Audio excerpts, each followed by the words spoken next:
Amém e amém. Abra sua Bíblia, por favor, no livro de Jó, capítulo de número 12, verso de número 6. Nesta noite falaremos de um tema que alguns anos atrás compartilhamos e acredito este é um momento precioso para podermos também refletir nesta palavra. Jó capítulo 12, verso número 6, hoje iremos falar de provocadores de milagres. E acredito que todos aqui precisamos de um milagre urgente de Deus, seja econômico, seja familiar, seja de trabalho, seja de qualquer área da nossa vida, sempre precisamos de uma obra sobrenatural de parte de Deus, a qual nós consideramos como milagre. O livro de Jó, no capítulo 12, verso de número 6, diz: as tendas dos assoladores têm descanso, e os que provocam a Deus estão seguros. Nas suas mãos, Deus lhes põe tudo. Eu gostaria de começar nesta noite com uma história que chamou muito a minha atenção. A história de um homem chamado André Cortolani, um famoso inversor da bolsa, um húngaro rico, multimilionário, mas chamou a minha atenção que na história daquele homem, ele era um homem analfabeto e quando era bem novo, ele morava na Viena, lá na Europa, e ele começou uma caminhada e na sua escassez e na sua falta de ocupação, foi para a igreja católica da sua cidade, perguntou para o padre se poderia ter a oportunidade de ser o coroinha daquela cidade.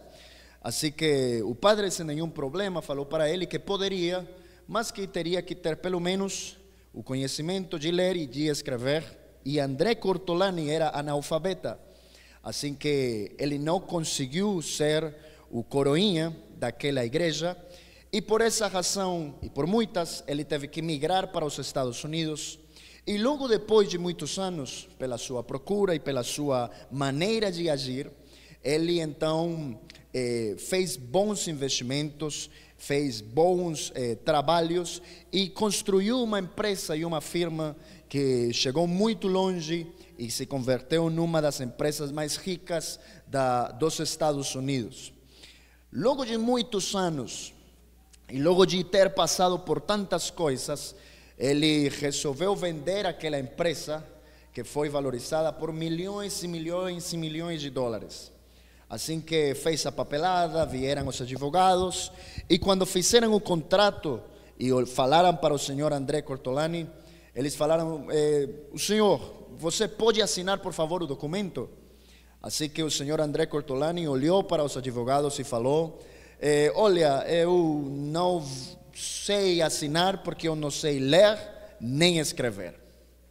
E aqueles advogados ficaram doidos, aqueles advogados ficaram muito surpresos e olharam para aquele homem rico e falaram: mas como é que pode? Se um homem analfabeto conseguiu ser milionário sem ler e escrever, o que poderia ser da sua vida se houvesse sabido ler e escrever? E a resposta de André Cortolani foi: que houvesse sido da minha vida? Seria o coroinha de uma igreja em Viena.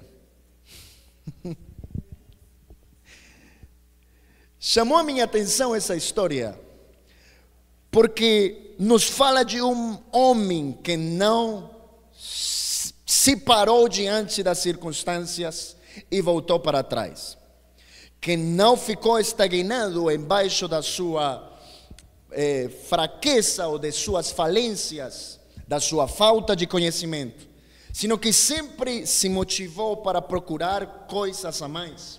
Um homem sem Deus, um homem sem a palavra de Deus, um homem sem a experiência ou a oportunidade de poder viver conforme a como diz as Escrituras.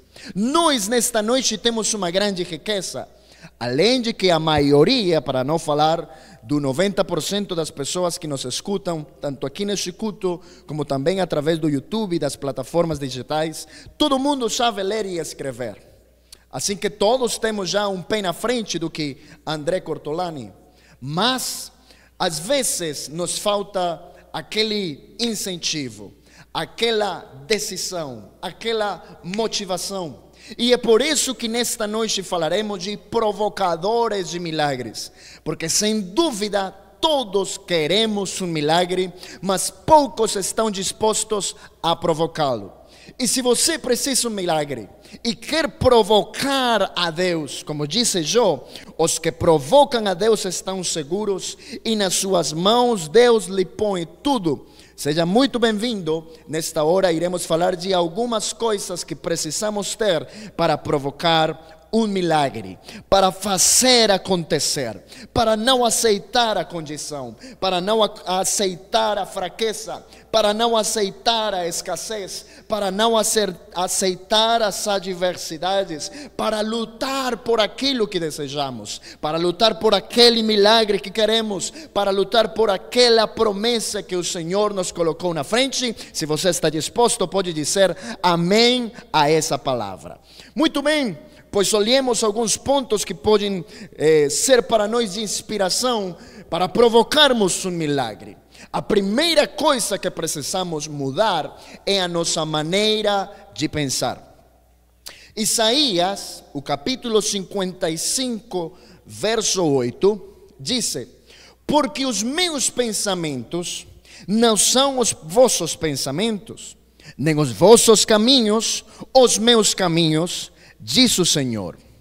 Porque assim como os céus são mais altos do que a terra, assim são os meus caminhos mais altos do que os vossos caminhos, e os meus pensamentos mais altos do que os vossos pensamentos.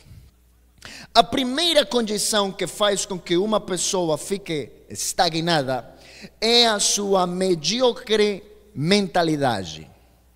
É a sua pobre visão, que não lhe permite enxergar e que não lhe permite se mover ou agir em direção àquilo que o Senhor lhe tem proposto pela frente.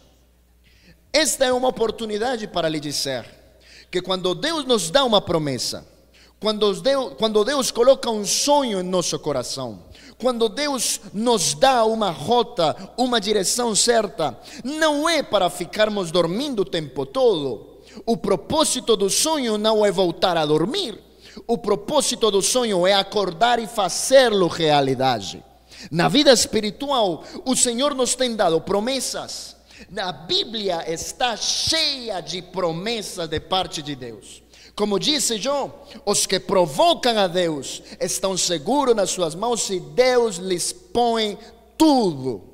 Como falávamos faz alguns dias atrás, o justo tem muitas aflições, mas o Senhor o livra de todas. E poderíamos assim por diante falarmos de um monte de milagres que inspiram a nossa vida. Milagres de cura, milagres de provisão, milagres de multiplicação, milagres de livramento, milagres de relacionamento, milagres por qualquer coisa que você precisar. Mas esses milagres não vão cair do céu assim, fechado, de mãos fechadas lá na sala do quarto, ou como diria os meus pais, lá sentadão na cama se rascando a barriga. Senão que tem coisas que precisamos provocar. Os que provocam a Deus, falaria Jó, os que buscam. A primeira coisa que a palavra do Senhor nos incentiva é a compreender que o nosso pensamento estará sempre embaixo do pensamento de Deus. É preciso que você entenda que as coisas que enxergam os nossos olhos não se comparam com as coisas que Deus tem preparadas para nós. Nós temos uma vista panorâmica e apenas conseguimos compreender aquilo que os nossos olhos enxergam. Mas é preciso nesta noite lembrarmos que a Bíblia diz: porque andamos por fé, não por vista. E se tiverdes fé como um grão de mostarda, aí é onde acontecem os milagres. E se tiverdes fé, se tiverdes a capacidade de crer, a capacidade de se mover em relação àquilo que pregamos, uma mente diminuta, uma mente pobre, dirá sempre amém às mensagens, mas lhe custará muito viver conforme a palavra.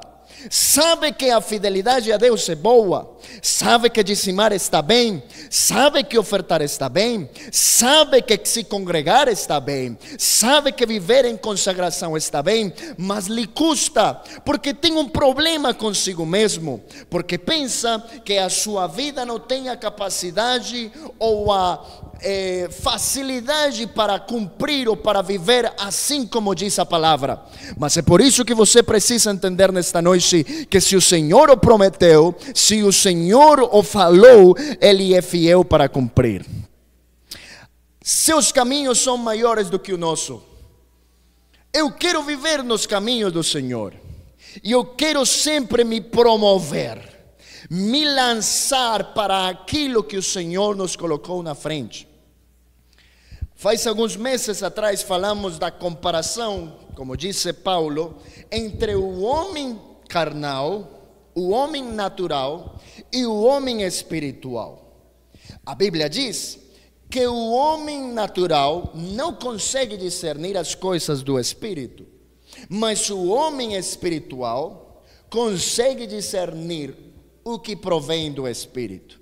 Isso significa que vivermos numa vida espiritual com o pensamento na palavra, conforme a palavra, desejando viver nos caminhos do Senhor, ou estarmos sempre guiados pela palavra do Senhor.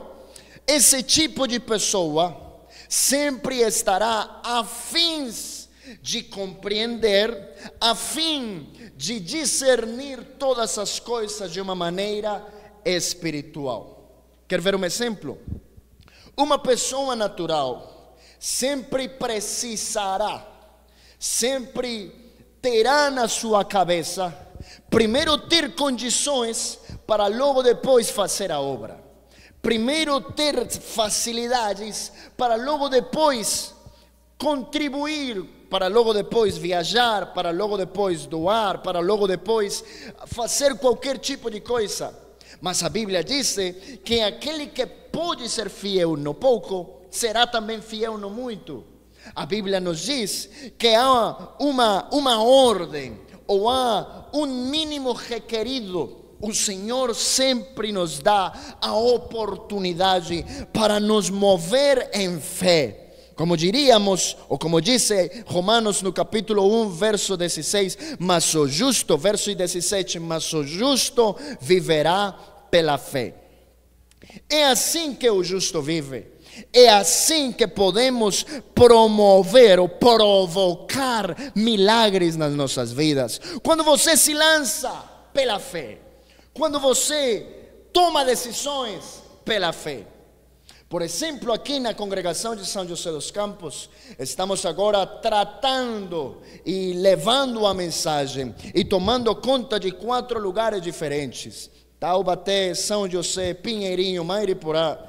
E um não está próximo do outro. Todos estão a vários quilômetros de distância.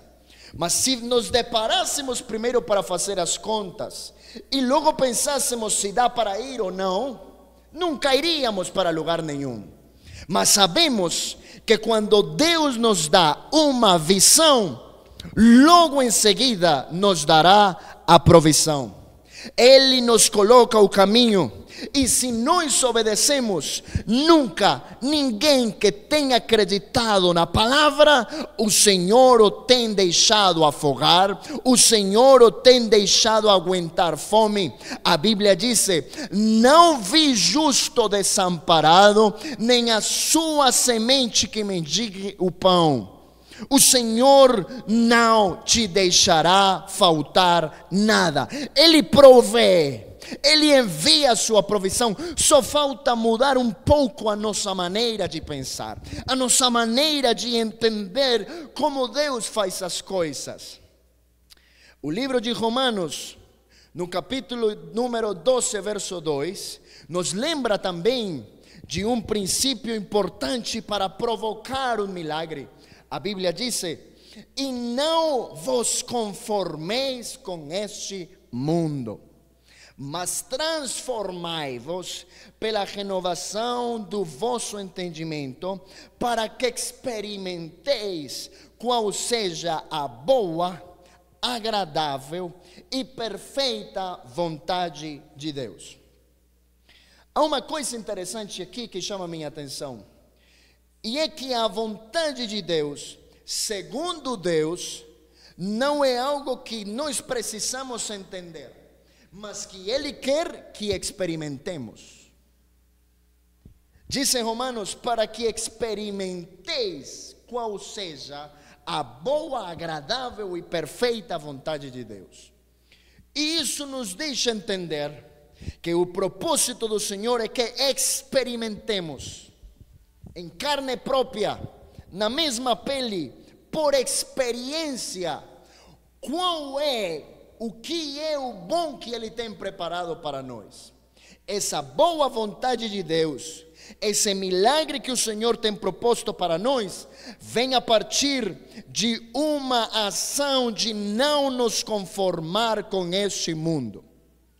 Nós temos dois tipos de crentes: o crente que vive o milagre e o crente que vê o milagre na vida dos outros.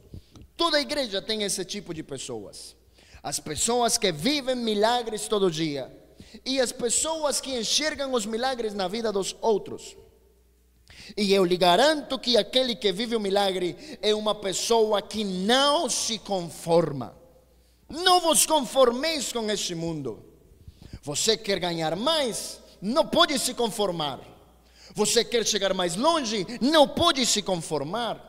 Você quer experimentar coisas diferentes? Não pode continuar fazendo as mesmas coisas. Quer coisas diferentes? Faça coisas diferentes. Quer conquistar lugares diferentes? Tem que procurar lugares diferentes. Não vos conformeis. A conformidade é o maior inimigo que toda pessoa tem. Conformidade espiritual, conformidade no trabalho, conformidade na família. Então esse tipo de pessoa acha que assim tá bom. 2 ou 3 cultos por semana, tá bom. 2 ou 3 orações, tá bom. É claro, como vai crescer? Como vai ter maturidade espiritual? Como vai conseguir se desenvolver no serviço a Deus? Como irá se desenvolver no ministério se é uma pessoa que se conforma? Se conforma com aquilo que pregam para ele, mas ele nunca lê a palavra. Se conforma com ler 2 ou 3 passagens quando está no culto, mas ele nunca tem a iniciativa de procurar a palavra do Senhor e de meditar nela. Se conforma com a oração que faz no culto, mas ele não faz nenhum mínimo esforço para acordar de manhã e pelo menos uma vez por semana dedicar um momento de oração ao Senhor, mesmo que teria que ser pelo menos todo dia. É o tipo de pessoa que nunca, às vezes porque Deus é misericordioso e nos dá todos os dias o milagre de estar vivos. Esta manhã estava com um dos irmãos da congregação, um dos membros da diretoria, visitando na UTI uma das nossas irmãs. E estávamos ali observando não simplesmente o caso dela, mas o caso de tantas pessoas. Pessoas se recuperando, pessoas sedadas, pessoas em coma, pessoas idosas, pessoas de um jeito, pessoas de outro. E logo depois você olha para si mesmo, olha que está de pé, olha que está respirando, olha que seu coração está bom, olha que seus pulmões estão bem e consegue respirar sem ajuda de máquina nenhuma. E olhei para o irmão e eu falei: oh irmão, às vezes a gente é muito ingrato, mas estarmos vivos já é um milagre. Estarmos respirando sem precisar de oxigênio é já um milagre. Se você vivesse em países europeus e tivesse que ir para um lugar para prestar qualquer serviço médico, aquele botilhão de oxigênio é uma coisa caríssima. Estar lá no Japão, nos Estados Unidos e ficar doente, não pode. Preferiria morrer antes de pagar $1000 por um serviço de 2 dias. As pessoas que viajam indocumentadas para os países americanos, para os Estados Unidos, para Canadá, e logo passam por uma doença, ficam endividadas a vida toda. Isso é o que não lhes contam de primeiro plano. Isso não é o que falam para eles, porque acham que vão ganhar a vida em 2 ou 3 meses e vão trabalhar e vão fazer o negócio da sua vida, quando se esquecem que assim como ganham, assim vão gastar da mesma maneira. Estarmos vivos já é um milagre. Quanto você pagou para respirar hoje? Quanto você pagou para ter o seu coração batendo sem nenhum problema? Quanto você pagou para ficar de pé?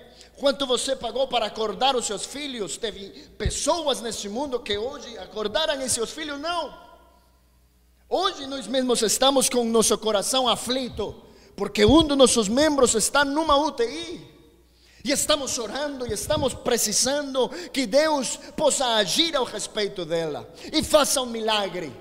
Mas será que vamos ficar sempre conformes com aquilo que temos na frente do nosso nariz? Ou vamos estar sempre pensando, Deus tem algo maior, seus pensamentos são maiores, seus caminhos são maiores? Lhe recomendo o que diz Romanos: transformai-vos pela renovação de vosso entendimento.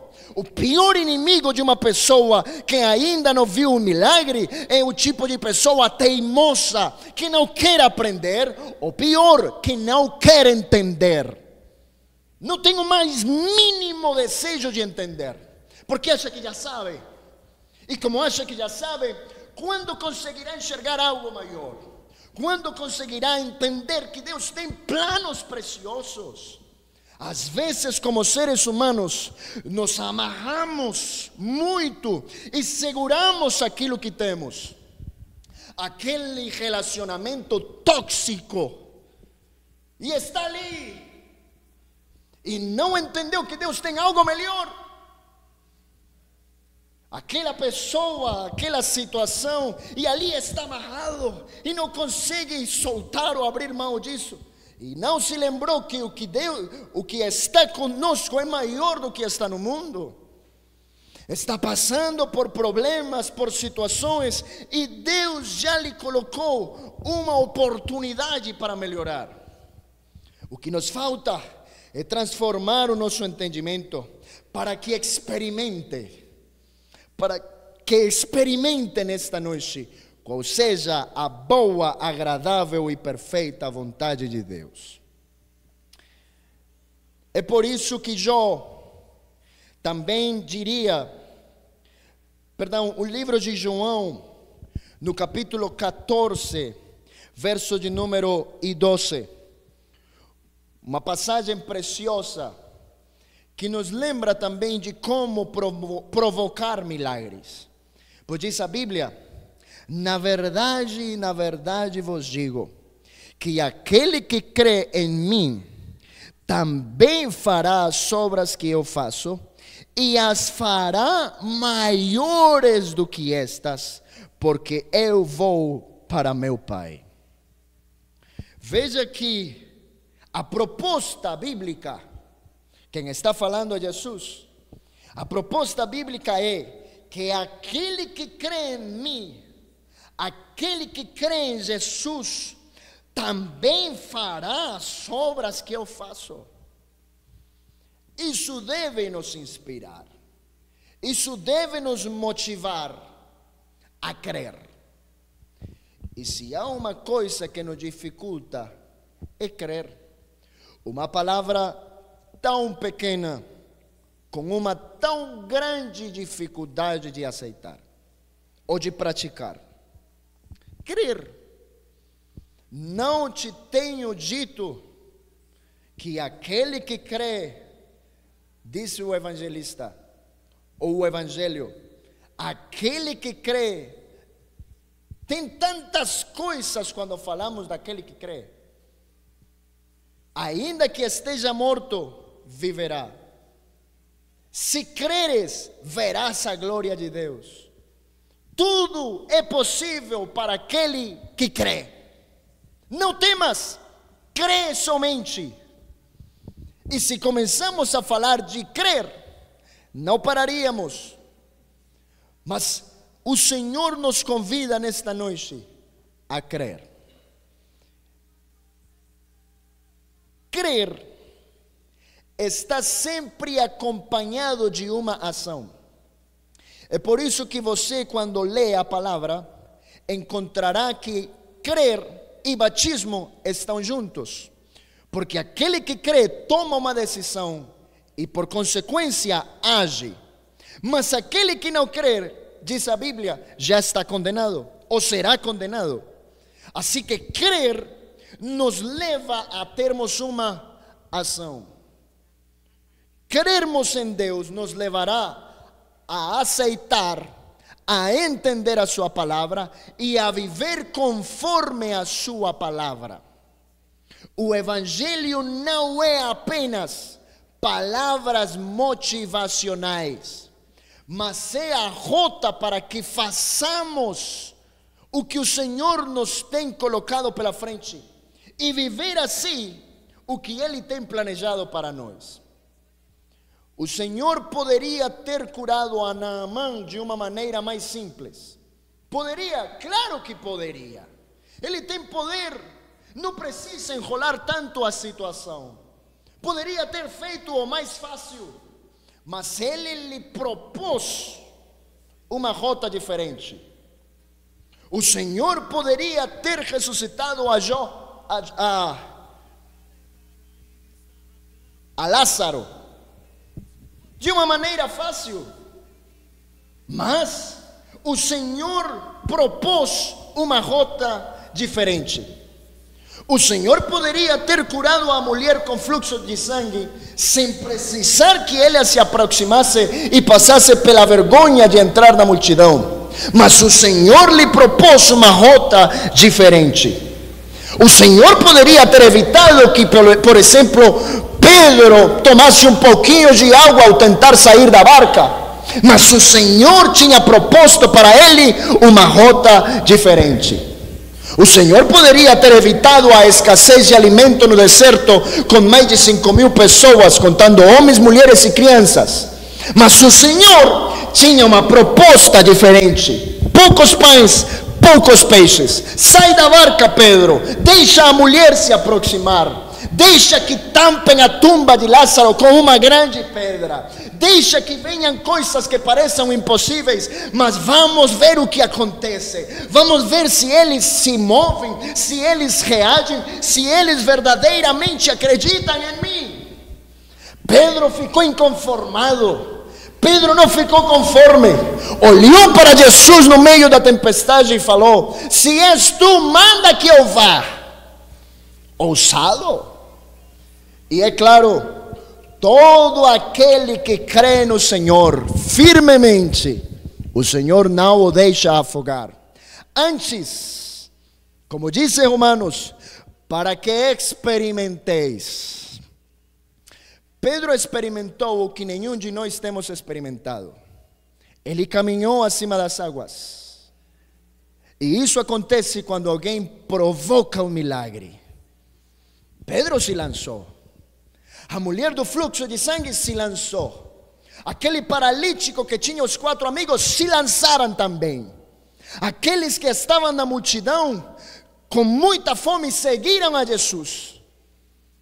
Lá no meio do deserto, o povo de Israel obedeceu a palavra, passaram o Mar Vermelho, e como eles tinham essa tranquilidade de que teriam provisão pelo tempo todo que passariam pelo deserto, para eles, para seus servos e para seu gado. Ninguém falou para eles o que iria acontecer, mas avançaram acreditando em Deus. Davi olhou a Golias com esse tamanho gigante, e ele não ficou tremendo, mas se apresentou, se lançou, foi para frente e olhou lá para cima para Golias e falou: quem és tu, filisteu, incircunciso? Ousado. Veja que em cada situação bíblica onde aconteceu um milagre, sempre houve alguém por trás provocando a Deus desde a sua fé. A fé não nos deixa quietos, a fé nos promove a avançar, a tomar posse da palavra, acreditarmos nas promessas, acreditar que se Ele falou, é fiel para cumprir. Eu acredito nesta noite que há uma promessa para a sua família, para a sua casa, para a sua economia. É preciso que nos levantemos, é necessário que possamos erguer as nossas vidas e entender que não é a nossa maneira, mas se Ele falar, se Ele disser uma ordem, se Ele nos enviar, ali iremos, isso faremos. Se o Senhor nos enviar a dar voltas a Jericó, por ridículo que pareça, é melhor obedecer do que os sacrifícios. O povo estava amedrentado com Jericó e as suas grandes muralhas, mas eles se moveram por aquilo que criam, por aquilo que eles acreditavam, e logo o milagre aconteceu. Joguem as redes de novo, falou Jesus para Pedro e para os discípulos, para aqueles pescadores. E a resposta foi: Senhor, mas já pescamos a noite toda, mas em teu nome jogaremos a rede. E o fizeram. Quantas coisas o Senhor já não tem feito de uma maneira milagrosa. Só necessitou de alguém que provocara com fé ao Senhor. Os que provocam a Deus estão seguros e Deus lhes põe tudo nas suas mãos.